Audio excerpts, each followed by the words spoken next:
वर्ग 10 subject mathematics और उसका डिपार्टमेंट है स्टैटिस्टिक्स, सांख्यिकी, इल्म आदाद शुमार। पहला पॉइंट है अर्थमेटिक्स में या समांतर माध्य, इल्म आदाद मद्दे नजर। क्वेश्चन माध्य निकालने के लिए 3 तरह के आएंगे, 3 तरह के क्वेश्चन होंगे। 1 नंबरिया में भी क्वेश्चन आ सकता है और अधिक नंबर वाला में भी आ सकता है। तो गौर करना ये है कि 1 नंबरिया में क्वेश्चन आएगा, अगर उसको 2 नंबर में भी क्वेश्चन देगा तो हम कैसे बना सकते हैं। यदि माध्य निकालने के लिए सिंपल इस तरह के दिया हो, संख्याएं इस तरह की हों, तो सबसे पहला काम करेंगे हम कि संख्याओं को सीरियल सजाएंगे। 4, 8, 7, 5, 3, 2, 9, 6, 1। इसको सीरियल जब सजाए तो 1, 2, 3, 4, 5, 6, 7, 9, 8 छूट गया, तो इसको 8 को लिख लेते हैं। 8 उसके बाद 9, 8, 9। अब गौर करते हैं टोटल। अब माध्य निकालने का तरीका देखते हैं। तो माध्य निकालने का तरीका है समंकों का योग बटे में समंकों की संख्या, यानी सभी संख्याओं का योग निकालेंगे। उसके बाद सभी संख्या की कितने संख्या हैं, सभी मिलकर का वो संख्या हुई, तो योग निकालते हैं। 1 + 2 + 3 + 4 + 5 + 6 + 7 + 8 + 9। ये टोटल 9 संख्या है, तो 9 नीचे लिख दिए। ये टोटल को जोड़ने के बाद 1, 2, 3, 4, 5, 6, 9 तक जोड़ने के बाद देखते हैं कि टोटल मिला के 45 आता है।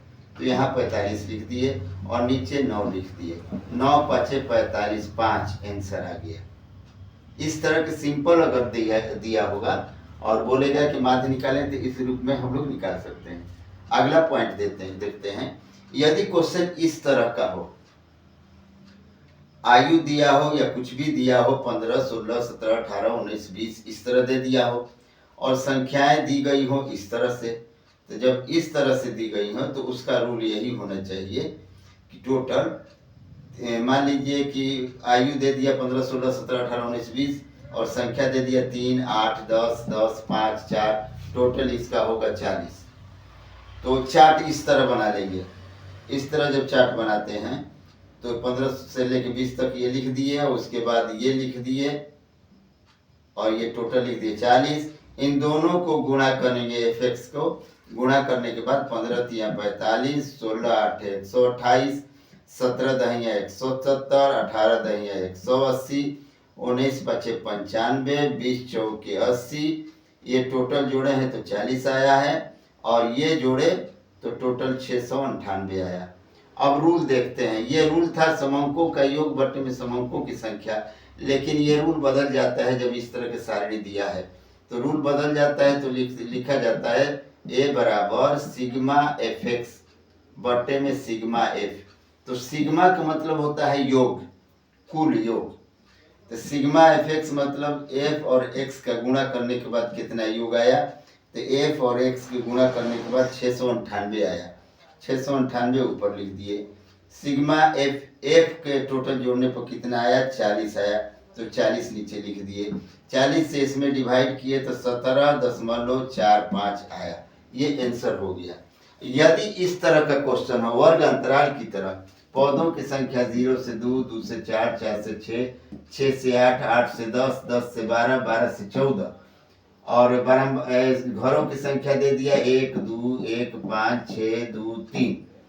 तो इसको चार्ट बनाएंगे। पहले चार्ट बनाए तो ये दोनों चार्ट तो अवेलेबल है, इसलिए वर्ग अंतराल ये हो गया, बारंबारता ये हो गया। अब रह गई बात x निकालने की। x का मतलब है वर्ग चिन्ह, दोनों को जोड़ के आधा कर देते हैं, यानी कि 2 से भागा देते हैं। निम्न संख्या प्लस उच्च संख्या बटे में 2, तो 0 और 2 का 2 आधा करेंगे तो 1 हो गया। 2 और 4 6, 6 का आधा करेंगे तो 3, 4 और 6 10, 10 का आधा करेंगे 5।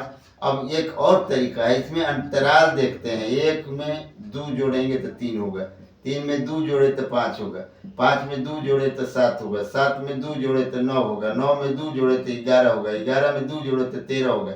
इस तरह भी x का मान निकाला जा सकता है। और इस तरह 3 को निकाल लेंगे तो चौथा पचवा जो है बाकी जितना है वो आ जाएगा इस आधार पर। तो 6, 8, 14 का आधा 7, 8, 10, 18 का आधा 9, 22 का आधा 11 और ये 26 का आधा 13। f और x में गुणा करेंगे तो 1 होगा, 2 3 6 होगा, 5 एकम 5 होगा, 5 7 35, 6 9 54, 2 11 दूनी के 22, 13 3 39। इसको जोड़े तो 162 आया और इसको जोड़े तो 20 आया। सूत्र देखते हैं, वही सूत्र लगाएंगे जो यहाँ लगाए हैं। a बराबर सिग्मा एफ एक्स बटे में सिग्मा एफ। तो सिग्मा एफ एक्स माने एफ एक्स का योग टोटल 162 आया है और एफ का योग 20 आया है। तो 162 बटे में 20, तो 20 से 162 में भागा दिए तो 8.1 ये आंसर हो गया, माध्य निकल गया। तो माध्य निकालने के लिए 3 तरह के क्वेश्चन आएंगे। तो हो सकता है कि ये 1 नंबर में आ जाए, ऐसा भी हो सकता है, ये 2 नंबर में आ जाए, ये 5 नंबर में आ जाए। तो कितने नंबर में भी आए, माध्य निकालने का सबसे आसान तरीका यही होगा।